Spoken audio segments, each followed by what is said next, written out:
माननीय प्रधानमंत्री जी ने कांग्रेस के मैनिफेस्टो पर प्रश्न उठाए तो उसका जांच पड़ताल का हल्ला हुआ तो कहा माननीय प्रधानमंत्री नरेंद्र मोदी जी ने कहा आपके जो प्रधानमंत्री थे डॉक्टर मनमोहन सिंह ने कहा था कि भारत की संपत्ति पर पहला हक पहला अधिकार मुसलमानों भाइयों का है। यह बात अब बोले कोई महत्व नहीं था, लेकिन उस बात को तो सिद्ध किया राहुल गांधी और इंडिया गठबंधन के सभी नेता ने सिद्ध किया। जनता का भारत की संपत्ति पर भारत की जनता है, मुसलमान भाई हिंदू भाई सबके सब, लेकिन राम का राज्याभिषेक हुआ 22 जनवरी को। तो राहुल गांधी अखिलेश यादव ये राजद जदयू ये कौन देश में, ये तमिलनाडु में हैं, ये राजेश्वर चंद्रशेखर जी हैं, तमिलनाडु के मुख्यमंत्री स्टालिन साहब, देश में इंडिया गठबंधन के कोई नेता नहीं गए। क्यों? राम तो सबके थे, भारत में रहने वाले सभी मुसलमान भाई हो या हिंदू भाई हो, वे जो रहते हैं उनका देश है। तो क्यों नहीं गए आप? राहुल जी क्यों नहीं गए? अखिलेश यादव जी क्यों नहीं गए? तेजस्वी यादव जी क्यों नहीं गए? इंडिया गठबंधन के सभी नेता क्यों नहीं गए? आपको उस वोट बैंक को लेने के लिए आपने राम को भी छोड़ दिया। आपने राम को भी उस वोट बैंक को लेने के लिए एक तुष्टीकरण की नीति अपनाने के लिए आपने राम का भी बहिष्कार किया। आपने राम मंदिर में नहीं गया करके ये सिद्ध कर दिया हम अपना धर्म को भी बेच सकते हैं, अपना धर्म को भी छोड़ सकते हैं। काहे?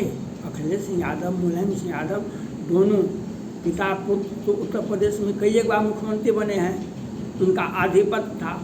क्यों मथुरा में वृंदावन में क्यों? कृष्ण भगवान तो उनके ही हैं, कृष्ण भगवान तो उनके हैं। वे तो कहते थे अखिलेश यादव जी हमारे सपने में 2 बार आते हैं, कृष्ण भगवान कहते हैं इस आसनों में तुम ही आएगा। आप कृष्ण के वंशज कहलाने वाले मथुरा और वृंदावन के बारे में क्यों नहीं बोलते? वहाँ पर कृष्ण भगवान को सांस लेने में दिक्कत होती है, कृष्ण भगवान को सांस लेने में चारों कात से घेर लिया गया है, उन्हें सांस लेने नहीं दिया जाता है। आतंकवादी जिहादी और जितने भी जब वर्चस्व होता है, आपने देखा होगा रामचरितमानस में विभीषण ने जब हनुमान जी से मिला तो कहा, क्या कहा? कैसे तुम्हारा दिन रात चलता है?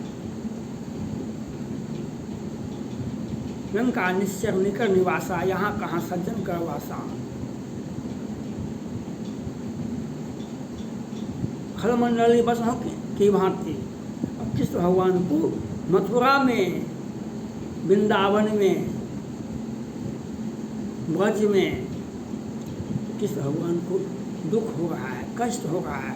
उनके किला को ध्वस्त कर दिया गया, उनको संकुचित कर दिया गया, जैसे अयोध्या में किया गया, उससे भी हालत खराब हो गया।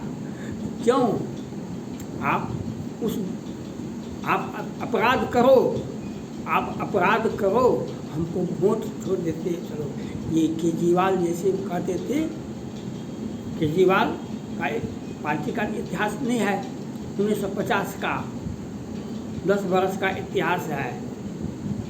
10 बरस में दिल्ली में हिंदू 22 में 2 बार दंगा हुआ और कितने हिंदू लड़का लड़की को काटा गया, मारा गया, कितने को आफ्ताब श्रद्धा को लाई बम्बई से, उसको काटा गया। आज कर्नाटका में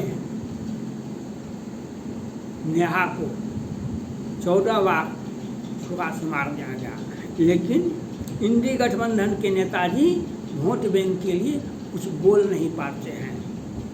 वोट बैंक के और भाजपा पर यह आरोप लगाते हैं हिंदूवादी राजनीति करते हैं। हिंदूवादी राजनीति तो विपक्ष करता है, हिंदूवादी राजनीति विपक्ष करता है और ये राहुल गांधी और इंडी गठबंधन के सभी नेता करते हैं। जो आपने राम को छोड़ा, आपने हिंदू धर्म को छोड़ा, आपने सनातन धर्म को गाली दिया और आपने सनातन धर्म के बारे में क्या बोला? जो ये कैंसर डिजीज है और रामायण को तो जलाया गया, बिहार से जलाया गया, बिहार में उसकी व्याख्या की गई और उत्तर प्रदेश में जलाया गया। या आपने हिंदुओं को छोड़ा और जातिगत गणना हमारे दिल में बसा हुआ है 150 वर्षों से। 100 में 90 हमारा है, 10 का शासन नहीं चलेगा, नहीं चलेगा। और जातिगत गणना होनी चाहिए, जातिगत गणना होनी चाहिए, तब तो आपका है 1% राजपूत है, 1.5% भूमियार है, 2% सभी जातियां हैं अलग अलग, तो उसको हम मुसलमानों के हवाले कर देंगे और जिहादी गैंग के आतंकवादियों के हवाले कर देंगे। जैसे ममता बनर्जी ने वोट बैंक के लिए बांग्लादेशी शाहजहां शेख को आदिवासी महिलाओं को, आदिवासी लड़कियों को हवाले कर दिया। और ममता बनर्जी ने क्या कहा? ये तो छोटा मोटा घटना है, छोटो मोटो घटना। तो यह आपका सोच है। मोदी जी ये हिंदूवादी राजनीति नहीं करते हैं। मोदी जी आपके नज़र में वही तो आपका कहीं पर माय समीकरण चलता है और कहीं पर समाजवादी के लिए का आधार वोट तुष्टीकरण के लिए कार सेवकों को गोलियां चलाए, कितने लोग मारे गए थे। आज केरला में क्या हुआ, आज बस जम्मू कश्मीर में क्या हो रहा है, ये तो मोदी जी आए हैं तो हिंदुओं का सांस चल रहा है। अगर मोदी जी योगी जी नहीं आते हिंदुओं का सांस रुक जाता। हमारा कौन सा धर्म स्थल सुरक्षित है भारत में? कौन सा धर्म स्थल सुरक्षित है? क्यों? जानबापी हो, भोजशाला हो, मथुरा हो, वृंदावन हो, देश का कोई भी हिंदू धर्म स्थल सुरक्षित नहीं है। वहाँ पर उसको घेरने का और वहाँ की राज्य सरकारें से वोट बैंक के लिए और प्रश्न उठाने वाले आज से नहीं उठाते हैं। जब रामेश्वरम सेतु पर पुल बनाने के लिए अमेरिका ने प्रपोजल दिया, उस वक्त के मुख्यमंत्री थे करुणानिधि, तो बोले कि रामकोन यूनिवर्सिटी से इंजीनियरिंग करके आए थे कि उनका पुल आदि बना हुआ है समुद्र में, रामेश्वरम में। तो उनका पुत्र आज सत्ता में है, तो वह कहते हैं सनातन धर्म तो कैंसर है। उनके सांसद कहते हैं भारत एक संप्रभु राष्ट्र नहीं है। और ये कहने वाले चुनावी मैनिफेस्टो की बात करते हैं। उनका चुनावी मैनिफेस्टो को देखा जाए, मैंने तो निर्वाचन आयोग से कहा है हर छोटी छोटी पार्टियों का आप मैनिफेस्टो निकालिए। आप उनका मैनिफेस्टो पर अगर भारत विरोधी एक भी शब्द बोला गया है, उसका रजिस्ट्रेशन राजनीतिक एक्टिविटी राजनीति उनका समाप्त होना चाहिए। क्योंकि ये लोग सर तन से जुदा करते हैं, दिन में रात में हिंदुओं को काटते हैं, हिंदुओं को काटते हैं। दिन में प्यार का बहाना हमको कबूल करो, दिन में तांडव होता है। आज तक के इतिहास में ऐसा नहीं होता था। अपराधी दिन में उजाले में, आज पूरे भारत में जहाँ भी इंडी गठबंधन की सरकार है, कांग्रेस पार्टी की सरकार है, राज्य में दिन में लड़कियों को जला के मार दिया जाता है, क्योंकि वह उसका अपराध होता है, कबूल नहीं करता है और उसे दिन में मार दिया। और ये इंडी गठबंधन के नेता राहुल गांधी जी से लेकर के छोटे नेता तक, और वे भाषण देते हैं। वे कौन थे? वे कौन लोग थे? भारत तेरे टुकड़े होंगे हजार, भारत तेरे टुकड़े होंगे हजार, कातिल अभी जिंदा है, कौन नारा दिया था, कहाँ नारा दिया था, उसको गले लगाए आपने। ये राजनीति है, राजनीति कीजिए, लेकिन भारत की धरती पर भारत विरोधी राजनीति नहीं होनी चाहिए। ये भारत राम का देश है, भारत राम का देश है, और राम के देश में रावण नहीं रहते हैं, रावण नहीं रह सकते हैं। और जितना भी रावण होगा उसको समय सीता का अपहरण हुआ, रावण का घर भी बुलडोजर से ढा दिया गया, आग लगा दिया गया, और उसे संपत्ति को विभीषण को दे दिया गया।